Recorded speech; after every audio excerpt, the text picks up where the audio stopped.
Hello, everyone, and welcome to Growing Together, a gardening podcast with me, John Lamb, and Don Kinsler, a lifelong gardener and the North Dakota State University Extension horticulturist for Cass County. Don, how are you doing today? I'm doing great. I'm enjoying the chill in the air. You know, the fall chill.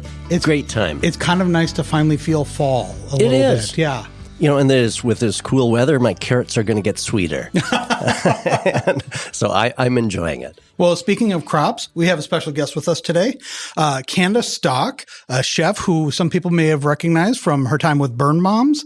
And while she was there, notable really for she used her inspiration, her Ho-Chunk and Winnebago heritage to bring on some indigenous dinners and actually kind of incorporate some of that food into menus from sometimes. So, Candace, welcome to the show.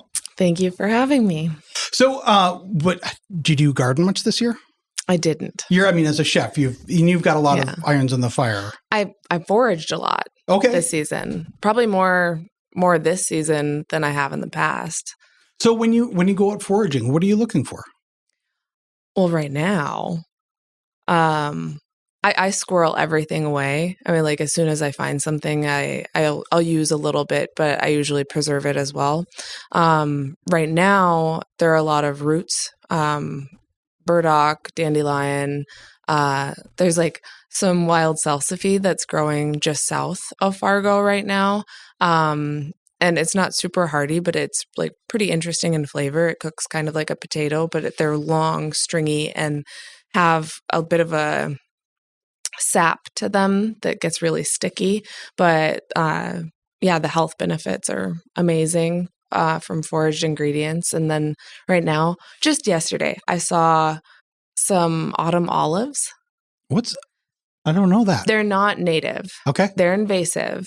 So it's like, if you see them, pick them all, just pick them all. But they're in their best state right now. They're very silvery on the backside of the leaves, and the berries themselves get kind of reddish orange, but they have like little speckles on them also. And it's a very pretty plant, but when they are ripe, they have like a pomegranate tartness to them. And so I just saw them on the farm and I was like, we need to cut that down because they choke out a lot of sure, but you do use trees. The berries? Yeah. On those, yeah. And they're delicious. Yeah, exactly. They're great. But they do fruit a lot. Yeah, sometimes there are different common names given to different things. Mm-hmm. Now, is that what's also referred to as buffalo berry, or is that different? No, that's different. Okay, so the autumn olive, I believe, is related to... They also call it Russian olive. Russian olive, yeah, exactly. Yeah. Yeah. So what I know of Russian olives, or at least seeing them, the leaves are kind of silvery leaves. Kind of green, right? Mm-hmm. Yeah. I think, really kind of nice. They're pretty, but you see them kind of alongside ditches, which leads you to believe that if they've got they room do seed to roam, they do seed themselves, like you said. Yeah, so and the birds love them, so they really spread the seed. Yep, they do. Well, that's interesting. The foraging. What are anything else that comes to mind that you forage and find that you can use? All through the year, I think. But right now it's kind of winding down. I cannot stand the cold. Okay, so. It's fascinating tough. That you said the dandelion root, because, of course, dandelions were brought into this country, into this continent, in the 1600s as a medicinal and a food crop. Yep. And, of course, they've done very well for themselves. But the health benefits of dandelion root, that's awesome. How do you use it? So, I just make tea with the root. A lot of foraged ingredients tend to be quite tannic because they have to protect themselves in nature. And so utilizing it in other culinary applications is pretty limited. But I do just use it as medicine in food. Okay. Especially towards this time of season when everyone's catching a cold, got the sniffles. And so having ingredients in your food that are anti-inflammatory, cardiovascular, it's important to make sure that you have that regularly. Now, that's fascinating that you mentioned tannic, Mhm. because the tannins in some of those, and what comes to my mind is aronia berries. I think we've talked about Yeah, aronia you have a berries. big bush, don't you? Yeah, and aronia berries are high in tannin, Mhm. but aronia berries are not attacked by insects and some of the other things. And that's fascinating, sure, because those tannins help protect that fruit from invasion, which Mhm. allows me to harvest aronia fruit without having to use insecticides or anything else, because Yeah. they naturally have preserve competitors. themselves. Yeah. Yeah, so that's awesome. What do you use the aronia berries in? Well, it's funny. So next week we have our Women in Conservation meeting, and I try to bring a foraged dish to everything. So the last meeting I did granola bars, but this week I'm doing mixed berry bars, Okay. kind of like a breakfast bar. And yeah, so aronia berries, very tart. Same with like native plums. It's really a game of patience. You really have to wait, because when they are ripe and they're sweet and delicious, you really have to be there for it. And, navigating when that time is really hard. But I got lucky and have got aronia berries, some wild plums, choke cherries, and wild blueberries from out near Itasca. And So- gardening is a game of patience, isn't it? Yeah. It does reward you, It's a just like bit the more of a sweetness. Yeah. The sweetness of those plums. Mm-hmm. It's a bit more of a controlled environment. You know where it's going to be, and, keeping animals away and stuff like that. But there are a lot of deer and bear out on the farm, out in the woods, that sometimes get to it before I do. When something like a plum, how do you know when it's ready? I mean, or is it just a matter of just constantly trying it and tasting it? Because you said it's just, you get right down to it. You got a small window. You got to kind of hit it while it's there. Yeah, no, really, I try to get out into nature as much as possible so that I can see these things. I mean, I didn't notice those autumn olives until yesterday. And I mean, I think I walk the farm like at least a couple times a week, and just the other day they popped out at me. So every time I go out, I find something different, which is great. How far away is the farm? I mean, just kind of give us an idea of sort of like where it would be. So it's just north of Moorhead. Okay. About, yeah. So it's not like in a totally different, it's not like so far east or that it's going to be in a real different kind of landscape and zone or anything like that. Okay. No, the Buffalo River does wind through the farm quite a bit. And so the riverbanks also provide a little bit more variety when it comes to foraging. So that's really, so what, do you have a favorite time of the year to forage? I don't know. I think obviously you love doing it and you do it all the time. Yeah. I think like late August, there are a lot of really beautiful berries to find. Wild blackberries, gooseberries. And so for me, it's just a sweet month, A lot of options out there. Exactly. Well, now, how do you, when you're foraging, how do you determine the edibles from things that you shouldn't eat? I suppose from experience and people teaching, you learning yourself.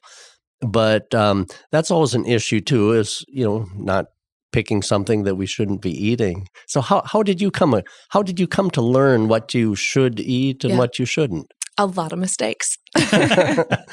I think this summer I found a lot of wild parsnip, and I've never had a reaction to wild parsnips. The stalk and the flower at the top causes like small blisters on your skin, Ooh. but you can utilize the root still. And it's only going to give you those reactions if you harvest it in full sunlight. Oh, interesting. Yeah. And so other times that I have picked it, it was like raining. It was like pretty shaded. And I didn't have any issues whatsoever. This summer, I learned the hard way. I had blisters all over my arms, and I was like, what is this from? And my mom was like, oh yeah, no, those are poisonous. Don't touch those. I was like, what? And so there are a lot of different ways that these plants protect themselves out in nature. And even the ones that are toxic, there are still benefits to them. So yeah, there's still medicine out there. If they're used the right way. Yeah. Yeah.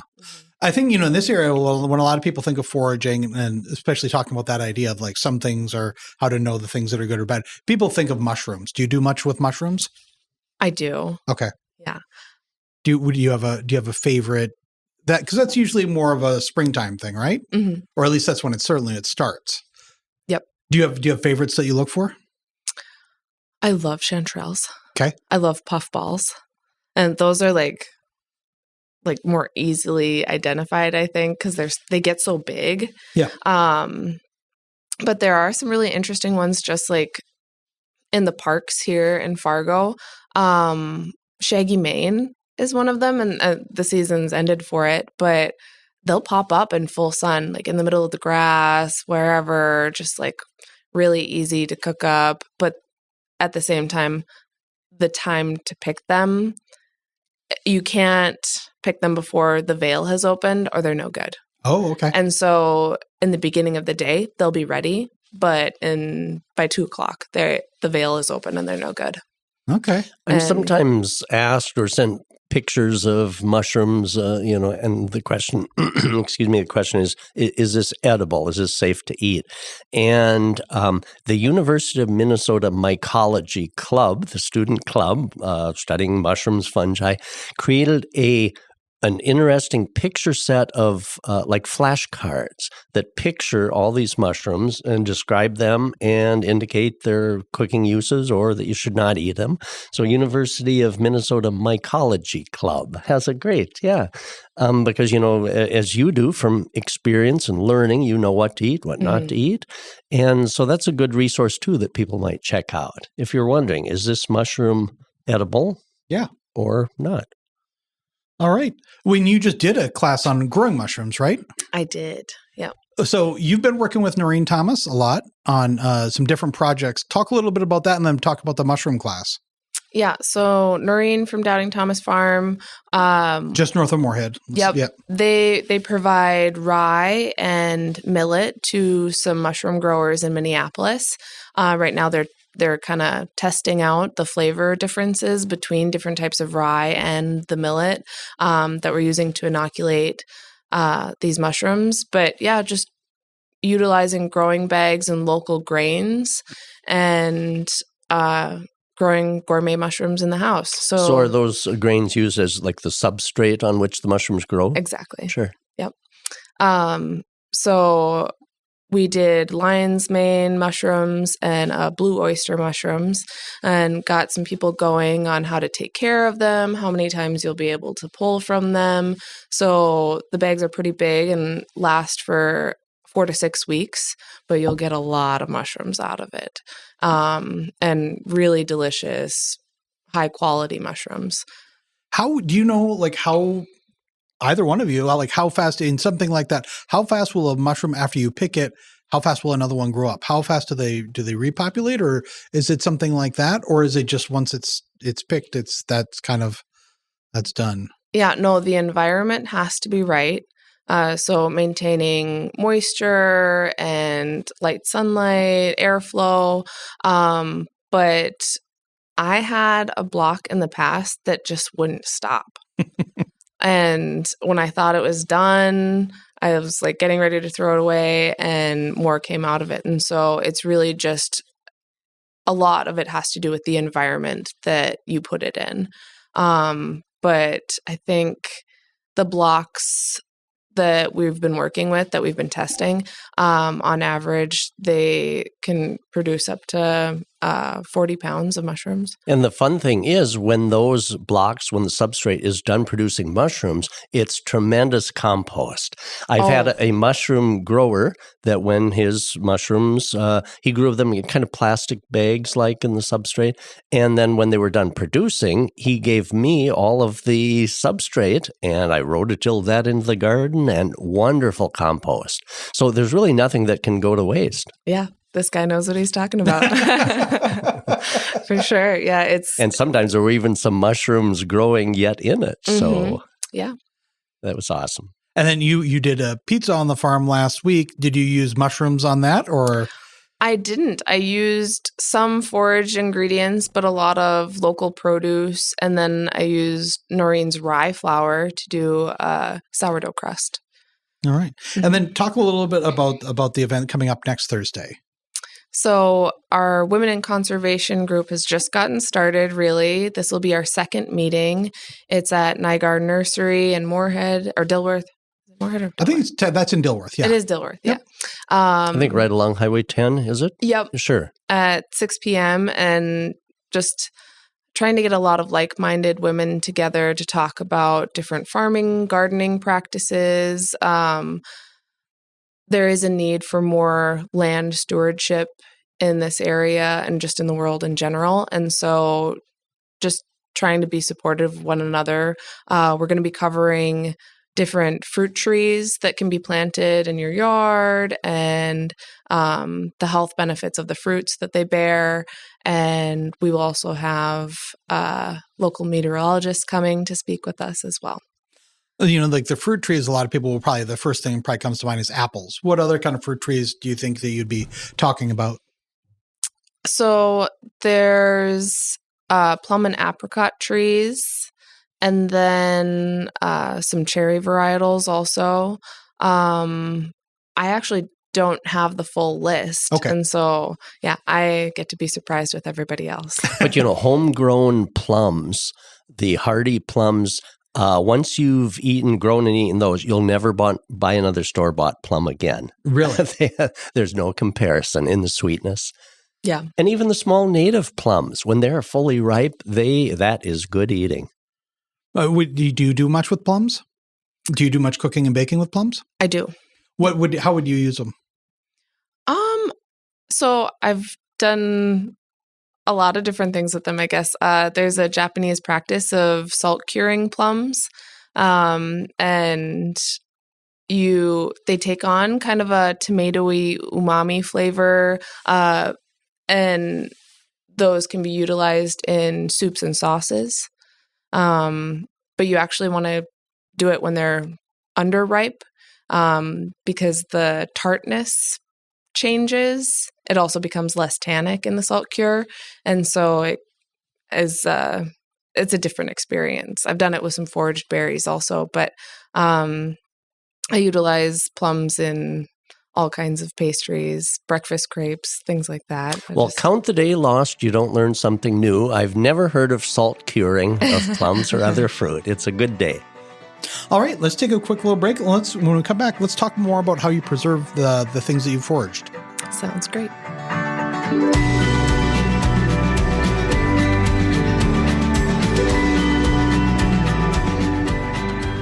Get 3 months of local news for just 99 cents a month. You'll get unlimited access to the news you need to stay engaged and connected to your community. Visit inforum.com/subscribe now to get 3 months of local news for only 99 cents a month. All right, we're back with Chef Candace Stock, and we're talking about foraging and kind of what you've been foraging so far. But let's talk about how you've been preserving it, how you hold on to something that you've been going out and finding and picking. How do you what's that process like as far as preserving? How do you make sure that it's going to keep? Yes. Well, just speaking on mushrooms, one of the tips that I gave our new mushroom growers is when you have these fresh mushrooms and you're not ready to use them, is to actually dehydrate them a little bit in the oven with a little bit of oil. And you want to reduce the mass by about half and then freeze them. And then when you cook them again, they rehydrate really well and maintain their integrity, because I think mushrooms can be one of those tricky items that get mushy or slimy and less appetizing. But this method is proven to be pretty successful with most types of mushrooms also. What about some of the other things that you've found? You were talking about, the olives, maybe you just eat right away, but what about things like plums that we've been talking about, other things like that? How are you able to keep some of those into the winter, into the other months? Yeah. So I have a big dehydrator, big fan of dehydrating, plums, apricots, berries in general. And then I do a lot of preservation methods also. I do like fermenting, and there are certain items that, are very time sensitive, like elderberries. And so there's no reason you can't use them when they're green. Yeah. They're not great when they're green, but through lactofermentation, you can make really vibrant, beautiful, crunchy capers from green elderberries. And I mean, they really impact a dish. And you can just eat them straight. They're so good. Fascinating. How about some of the root type crops, some of the root type things that you do? How do you preserve those? Mostly through dehydration. Oh, sure. Yeah. Salsify, though, they can be blanched and peeled, and they're long, thin stalks. But once they're peeled, I just seal them in a bag, and I have a cryovac machine for my house. Not a lot of people have that, but just in a Ziploc works great too. And you want to lay them flat, and those can be, I utilize them in a lot of stews, but you can also pan fry them up, and they're kind of like French fries. So you said you got a dehydrator. I think you said a big dehydrator. Yeah. How does that work? What's the difference between a dehydrator and for somebody who's maybe thinking about it, between that and just like using an oven to kind of dry something out? If it's a small batch, I use the oven. Oh, okay. But for my purposes, I usually go out and I harvest quite a bit, and I want to process as much as I can, because I use my ingredients for catering operations and events, and so I have to have bulk. So the dehydrator's the way to go. But if you're doing it at home, the oven will work just fine. How about like time-wise? Are they about on the same, as far as how long it takes to use that? I mean, it does depend on the type of oven you have. If you have a good convection oven, it's going to pull a lot of the moisture out. But some ovens you have to almost vent it out, open the oven every once in a while, let the moisture out, and keep it going. And it's going to take a little bit longer. You must have a very stocked pantry. Typically. Yeah. I would suppose that for most chefs, that's kind of the case, but yours especially sounds like, because you're not relying on just going out to the store. Yes. But honestly, I go through it. I go through it still pretty quickly, because the ingredients that I harvest, I don't want it to be just for me. I want, every time someone comes over, I want them to reap the benefits of these ingredients. I want to share them with the community. And so as far as my foraged ingredients, I go through it pretty quickly. And so I have to be very intentional and very methodical in how I utilize them also. Because your idea is a lot of sharing with the community and preservation. Do you do a lot of seed storage, seed harvesting and seed storage? I do. So my family, my tribe is based in Wisconsin and Nebraska, but my family has kept certain seeds, and we try to make sure that we plant every year. So there are some beans that were gifted to me by my grandpa. We also have corn that we plant every year, and then tobacco, which is for ceremony and medicine. And so that's something that we plant in my grandpa's backyard pretty much every year to make sure that it continues. So what are you cooking this time of the year in fall? Because you think of like using fall harvest bounty, things like that. What things are you cooking, and how are you incorporating some of the things that you've maybe stored and kept? Well, just because it's so cold, a lot of things are pretty hearty or a lot of soups. And so starting with a really good broth is important. And right now, lamb's quarter is dwindling, but the seed can be toasted and utilized. And these ingredients are all very nutrient dense. And so it's fine to dilute them in a soup or a stew because, you don't want the overwhelming flavor or anything like that. It's just there to benefit the body. Okay. You mentioned lamb's quarters. That's fascinating because sometimes I'm sent photos or samples of things, and people ask, "Is this a weed?" And of course, a weed is defined as just any plant growing where you don't want it could be considered a weed. Roses are a weed, if they're not where you don't want them. Now, lamb's quarters is one of those fascinating plants that if you look at some weed books, lamb's quarter will be in there, pigweed. But lamb's quarter is quite nutritious. So again, it's only a weed if it's growing where you don't want it. Mm-hmm. I've eaten lamb's quarters, salad made of lamb's quarter. It's delicious. It is. It's really good for you. As far as cultivating it, the stems are quite fibrous, and so you really have to do the work to pick all these nice tender leaves, but it's worth the effort. Yeah, and then when it pops up in my flower garden, well, then it's I can pull it and eat it. But then also, do you ever do like pigweed, red root pigweed, the amaranth? Mm-hmm. Yep. Another, some books listed as a weed, but it when it's grown purposely and harvested, it's very nutritious. Yeah. Like with amaranth or pigweed, what are the benefits there? What are the nutrients that are involved in that? Well, I think the amaranth has a good source of protein, and it cooks nicely like a grain, fluffs up. I think it is one of those ingredients that are hard to process. I mean, like you do a lot of work for such little yield, but it's very beautiful also and carries really deep pigment. And so it's one of those ingredients that get added in and are a great accompaniment to other things. Now, you've done some work with the Teddy Roosevelt Library, and you kind of got started there. You have an interesting story about getting started there. With how things kind of came together for you. Talk about that a little bit. Yeah, I just kind of bumped into all the right people, basically. But they were looking for an Indigenous chef to host a dinner for their land blessing ceremony. I wasn't able to attend the ceremony itself. I was cooking.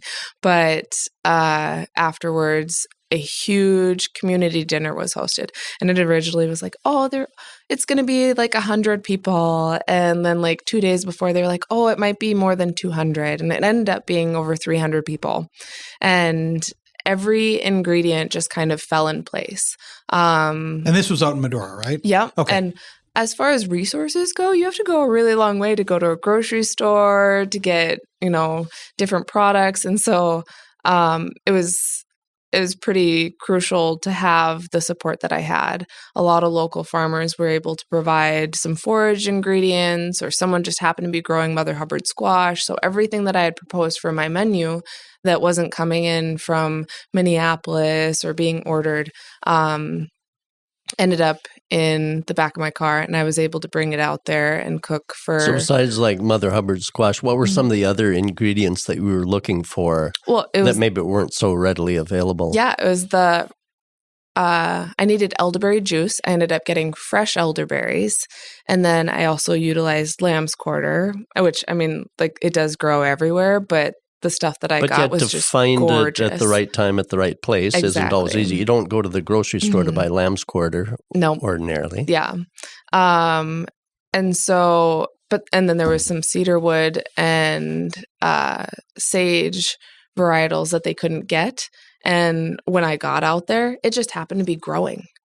And so I was out at like Pitchfork, Kitchen and Medora and trying to substitute what I was going to use. And I just walked outside and started cutting off branches, and everyone was like, "What is she doing?" And I was using the sage and the cedar to smoke elk meat, and everyone could smell it. Everyone was like, "What is she doing?" And it really provided an experience for the people that ended up coming to the dinner, as they wanted to see how it came out, and everything turned out great. So I'm getting hungry. Well, that idea, like we were talking about, but being able to have those connections, have the people that come in and bring the things in. Well, first of all, before I get too far, I've heard of Mother Hubbard squash. I've never had it. What are the specific qualities of it that make it different, and why is it so hard to find? Well, less people are growing it. It has an extremely tough outside. And so, I mean, you almost need a chainsaw to break into it. It's tough. And they grow to be so huge, but it was just one of those ingredients that lasted the whole winter. So for Native peoples, a squash is very significant. It is like its own deity. It provided us life through the hardest months of the year. And so having an ingredient like that is just to give respect to what it's done for us already. A true heirloom variety, isn't it? Hey, you said that they're really quite big and heavy. They are. They're not really. There's probably a reason. We why. have a special knife that I inherited, a very strong, long knife that's almost like a machete that works wonderfully for some of the squash like Hubbard. I've never really thought about having just a squash knife. We have a squash knife. But that's probably a good idea. It is. So, again, kind of getting back to this, but that idea that you can't always find the things that you want. What things will you be growing? Are you looking forward to growing in your own garden?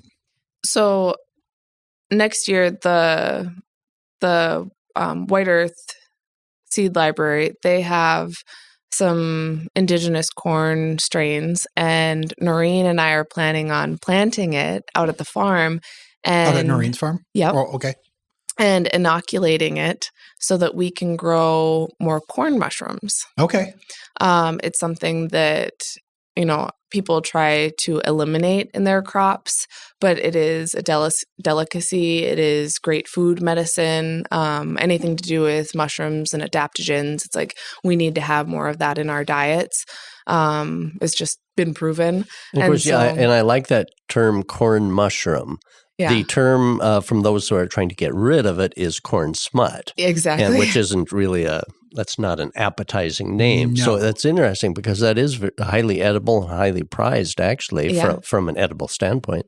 Well, it has to be the right conditions. And I got really lucky one year. I mean, I had never had fresh corn mushrooms. And I was like looking where I could buy it. And I just happened to be growing my grandpa's corn in my backyard.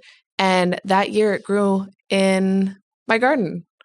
And I felt like I won the lottery. Like it was just the most beautiful gift that I could ever be given, because it is a relationship with the soil.